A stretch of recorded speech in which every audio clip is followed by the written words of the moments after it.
This is our first view of this one. It's 5 acres with a really big shop, a barn, a pond, and an amazing view with a really good price tag. Hello everybody, She's as talkative as the kids are. Hey everybody, so I've realized that the videos turn out a lot better when we do an intro and an outro explaining where we're going and why they're different from the others that we've seen. These ones that we're going out to are in legitimate farm, cow, horse country, and they would be right in between Tulsa and the small hospital that John would be working at. The other difference is the price point. We're going for a much, much lower price point, $100,000 less than what we were looking at before, because we're wondering what the option is of paying this new property off very quickly, having very, very few bills.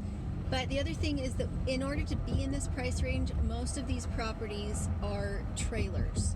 I don't think they're single wide trailers. They're manufactured homes or double wide trailers. So you can still get a loan on them. Any other thoughts on how this one is different? It's further, isn't it? Quite a bit further. Quite a bit further. It's further from everything. I like the geographic features around it. It's still where there's precipitation and a good amount of rainfall comes every year, but they have some interesting variation in the topography and what happens with the weather here. You have pockets that get a ton of rain, and then you have something that's not that far away, like within an hour, that is more of a like a savanna type of a situation. So here it's quite green. They get 42 inches of rain a year, but you could drive just a very short distance away and have 10 inches less a year. That's amazing. So still definitely more rain than what we get in Idaho. Well, and in fact, that shows up. If you look at a map at the satellite image of the U.S., the continental U.S., you can see that fine line where it's green, green, green, brown, and then desert all the way to California. Which is okay, as long as you plant according to your area, according to your topography, according to your rain map, then you're pretty good. Like in Idaho, we don't rely on rain. We rely on irrigation water that comes from snow melt. So there is a system there, and it works. Here, you don't have to really have an irrigation system. Because there's no snow melt. There's no snow melt, but also it rains. In New Mexico, where Catherine is, she's Little Bits of Heaven Homestead. In New Mexico, they don't have an irrigation system. They have to rely on groundwater, and the groundwater might be 300, maybe 500 feet down. And so when they have their monsoons, they're once or twice a year really big, heavy. Did you see that 90? I did. You're going way fast. 30. When she has those rains a couple times a year, she needs to try and hold it in her soil as best she can. And that's why permaculture is amazing and wonderful, is because you read your local landscape and you plan accordingly. So, and it even has electricity out to the barn. Our realtor is really surprised that it's still here. And this is fence that will not hold goats in, but it would hold horses in.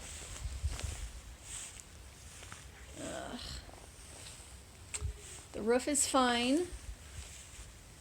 The mangers are okay. There's just some things that have been stored in here, which so the pictures of this place are a lot worse than what it looks like in real life. This looks pretty stinking bad on the pictures, but it's not actually too bad.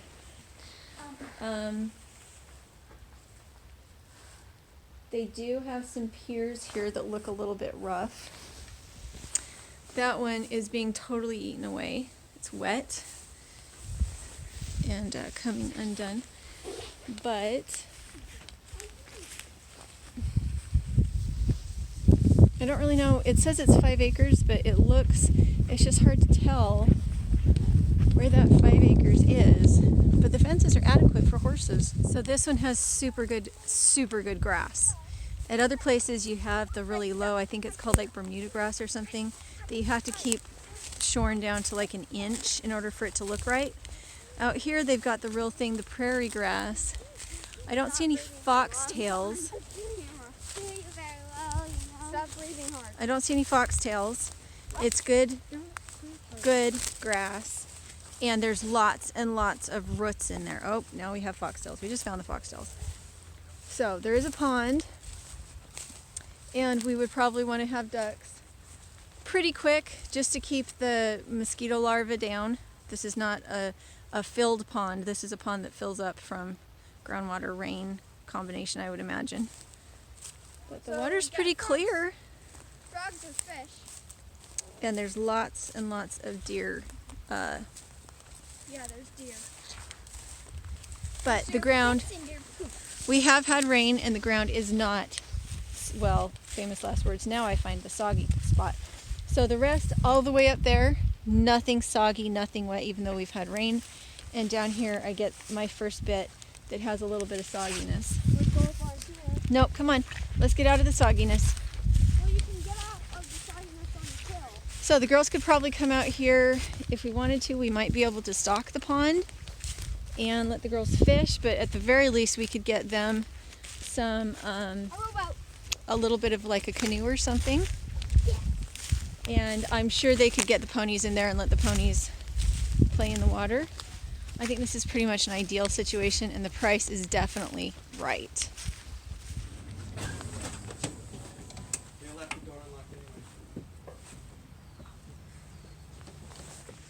So my favorite thing about this property is, well, there's a lot of favorite things. For one thing, the part that is pasture, there is really, really good root contact, good turf. It's just solid. And the parts that are not pasture are really short and well taken care of. In this area, you do need to be concerned about things like snakes. And there's a surprising amount of land here. If you're coming at it from the road, I don't think you realize just how much land there is. So I'm pretty happy with it. Okay, so I am shocked at how much I love this one, and the reason I'm shocked is because the pictures were so bad, and it turns out both properties, that's like, I don't know, another 10 acres. They're both 5. They're both 5, really? Yep. Well, that's nice. It means we actually own a little bit. We've got plenty of grass, and we got property. both the lines, I think. So they're owned by siblings as part of their inheritance, and they have that huge garage up there that goes with, what was that? Apparently it popped into neutral. Did you put it in neutral? That scared the crap out of me. Me too. Oh, don't do that. I wasn't even on the gas. I was like, Okay, what the heck? so this one is not currently for sale, but if we wanted to buy it, they would sell it to us. And so it's another 10 acres, but we don't need another 10 acres. My favorite thing is the scenery. I mean, just Hill back here. it is show up right now. gorgeous, and it's at the top of the hill. There is nothing muddy except right down there on one edge of the pond, and we have had rain.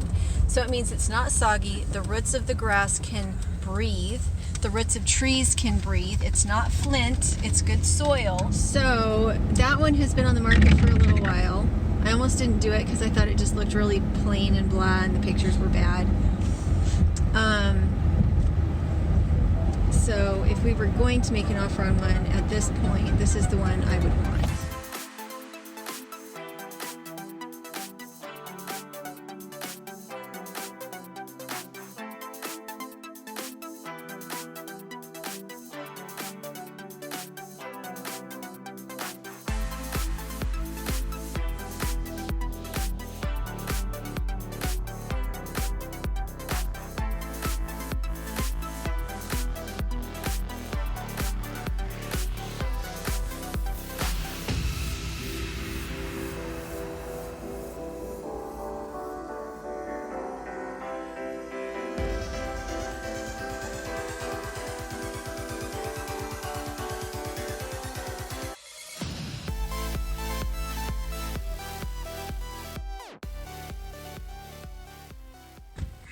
Okay guys, so we want to make sure that we actually get the intro this time. This is our third.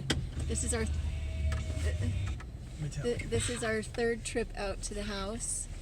We liked it the first time, we loved it the second time. The third time we're having to go out because we did make an offer and everything was going smoothly, and then they found out that the house had been moved, which if it's been manufactured, they don't want it to have been moved from the original site.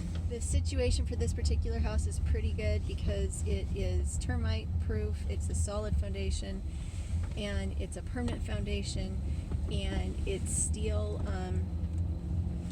runners underneath the house instead of wood. But the thing that we're hitting is that we're concerned about, and we could get the loan if we wanted to. We had to go through a different company, but we would have to take equity out of our existing house and put it into this house, and then if we ever wanted to sell it, we would then have to go take out another loan to put probably a modular home on it, and so and we would need to put in storm shelter, and I would need a trailer for the van so that I could pick up supplies for the homesteading, and before I could keep any small animals, I would have to predator proof and build something pretty substantial to protect chickens and things. How does all this make you feel? I seem to get sick when we go house hunting. As far as like if we have a big disappointment, it seems to kind of take my immune system down a bit, so I have a little bit of a head cold today, and I am a little bit discouraged about going out and seeing the house because we did love it so much the second time, but it's just real life. Sometimes things just don't work out. We don't know if this will work out, and even though I think it's a fantastic property, the cost of getting into it and having our family feel safe is mounting a little bit. The storm shelter feels like kind of a big deal. The chickens, and a large flock of chickens that would probably be penned later, but initially probably needs to be a pretty big flock that's out around the property to kind of move snakes along. And needing to take out equity out of our other house in order to put it into a property that is going to need a lot more money put into it for us to feel like we've really prepared well to live in it.